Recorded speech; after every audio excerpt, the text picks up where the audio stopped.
Chapter 6. La Carlotta sings Margarita. On Friday morning, La Carlotta had her breakfast in bed. She drank her coffee and opened her morning letters. One letter had no name on it. It was very short. You are ill. You cannot sing Margarita tonight. Stay at home and don't go to the opera house. Accidents can happen. Do you want to lose your voice forever? La Carlotta was very, very angry. She got out of bed at once and did not finish her breakfast. This is from Christine Daae's friends, she thought.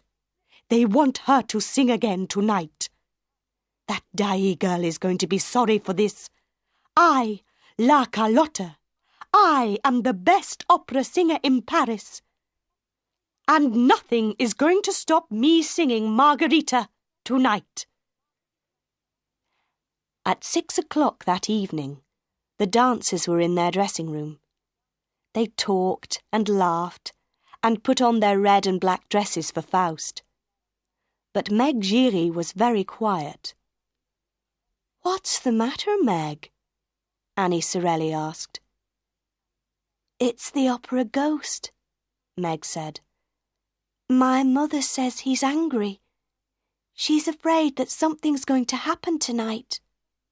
"Oh, pooh," the girl with black hair said. "Who's afraid of an old ghost?"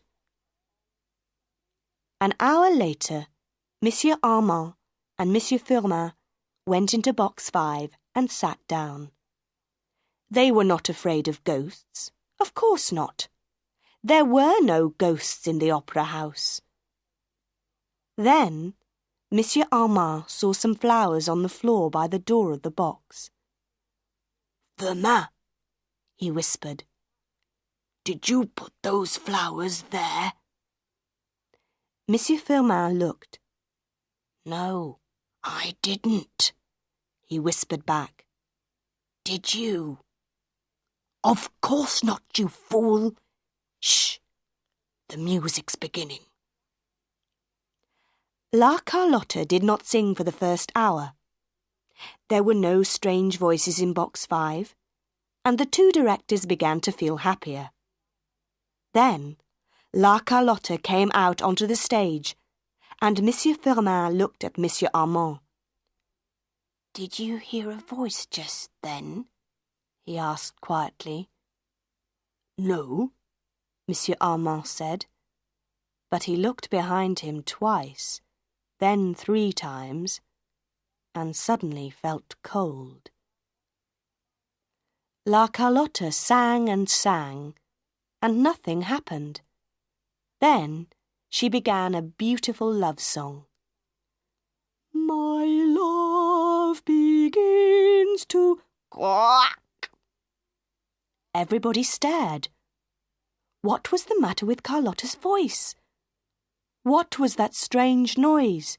Quack! Carlotta stopped and began the song again. My love begins to quack. I cannot forget my quack. It was the noise of a toad. People began to talk and laugh. Monsieur Firmin put his head in his hands. Then he felt Monsieur Armand's hand on his arm.